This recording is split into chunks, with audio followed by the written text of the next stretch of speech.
G'day everyone, Chris and Crowles here with the third part of your NRL preview for round 2, looking at the Sunday and Monday games. First of these on Sunday afternoon, 4 o'clock kickoff is the Cronulla Sharks versus the St George Illawarra Dragons.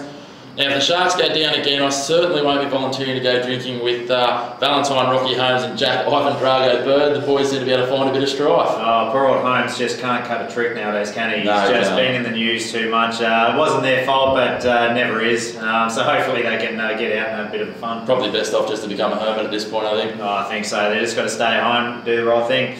Cronulla without the ending back skipper and Paul Gallen does a lot of hard yards for him. A bit of a cold hero. But Jason Peculiar is going to be stepping in there, and Joseph Paulo coming on the bench. Yeah. So not losing too much.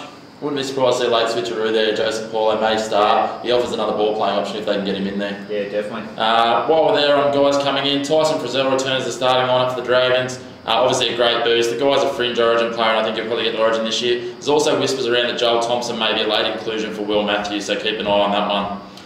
I think this will be a real high quality game. Both sides are strong against their competitors last week. Both games were just great games, the Melbourne St George and Cronulla Cowboys game. So really look for this to be a high quality game. I think out there at Shark Park, hopefully it's nice and dry, should be quite open, expensive rugby. Yeah, they both went well on the road last week against title contenders, so I think there's some impressive football to be played here, especially with a couple of quality ins.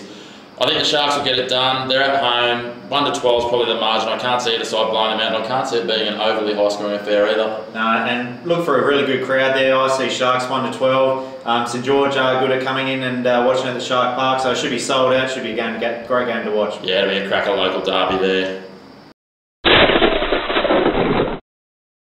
Alright, later on Sunday night we've got the Storm taking on the Titans. It's great to see Cameron Smith last week taking over from old JT, giving Hindy a bit of slack on Monday Night Football. Poor old Hindy just can't cut a trick, but keep giving it to him, guys. It's good to watch. It's always a giggle seeing Hindy having the piss taken out of him, isn't it? Yeah, exactly. Melbourne are going to hold on to the same 17 after solid returns from injury for Billy Slater. Look great out there, you know. A lot of guys could be forgiven for coming out a bit slow, but just came right out of the blocks and had a blinder. Yeah, definitely. Late inclusion there. Cameron Munster looked solid as well. Yeah. I'm not sure if many people picked it up, but we certainly tipped that he probably returned last week on the show. Yeah, picked it. Titans also very impressive last week. Put the Knights to the sword. I was impressed with young backs Nathan Davis and their new signing John Olive from South. We'd seen a bit of him last year.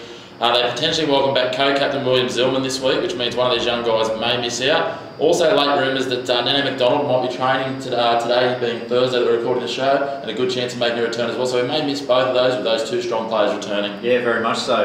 It was interesting to watch a game last week. It was a lot better than I thought in some pretty dire weather up there at the Gold Coast. I thought the Gold Coast pairing in the halves were really good. In Tyron Roberts and Ash Taylor, I thought they worked pretty well as a combination, so I think they were off for plenty through the season this year. Yeah, as they gel and get a bit more time together, they'll be good, I think.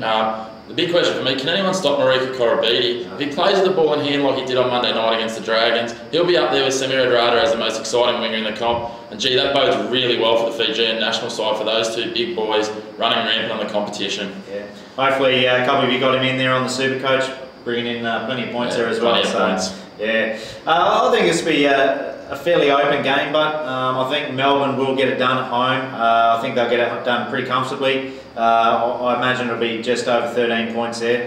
Should be pretty. Yeah, I see the Storm pretty comfortable in this one. I think their structure will just shut down the Titans' free-flowing attack a little bit, and I just don't think the Titans will be able to match it with them for the full 80. So yeah, again, the Storm 13 plus for me. Alright, last game for the round, Monday Night Football. Everyone's loving the football on Monday nights. We got the Tigers versus the Sea Eagles, home game for the Tigers. Seems Jason Taylor having some life issues, just can't find the right hooker to choose, can he? I don't know if that's his budget or what it might be. Yeah, exactly.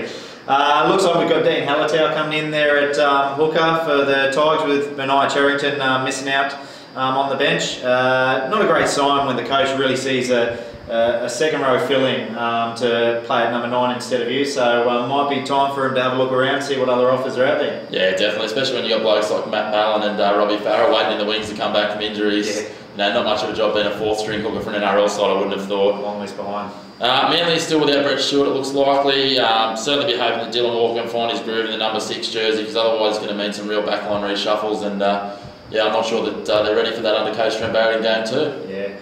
Looking forward to seeing Brooks come back to partner with young Moses. I thought Moses and Little John did really well last week. Moses is just looking dynamic. I'm looking forward to seeing him going into the future. Pairing back with Brooks, who he loves playing around, so it's going to be good to see how they play this week. Yeah, definitely. I think Mitch Moses has shown on the weekend that he needs to take that lead role over Brooks, and I think that's if he can do that this weekend and Jason Taylor gives him a bit more free rein still with Farah out, then certainly I think he can lead him into a positive direction.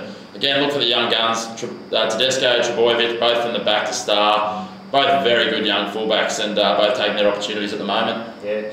I'm seeing it Manly to win by 1-12. I just think they've got too much strike power in the forwards. Yep. Going to be hard to stop them, and but we'll see how it pans out. Yeah, I agree. I think Manly are going to be a bit stronger side here. I still have question marks around the quality of Dean Hallertau as a hooker. He's a good fill-in, but similar to in the Panthers game early in the week, Tyrone Peachy.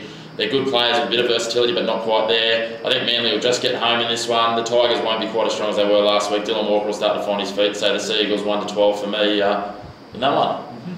All right, guys, thanks. That's the a wrap-up of our round 2 previews. Again, give us some likes, shares, comments. Let us know what's going on in your world and with your punt, how you've gone this weekend, what your tips are for this weekend. And again, thanks for tuning in. We look forward to seeing you again next week. Cheers. Thanks, guys. Stay classy.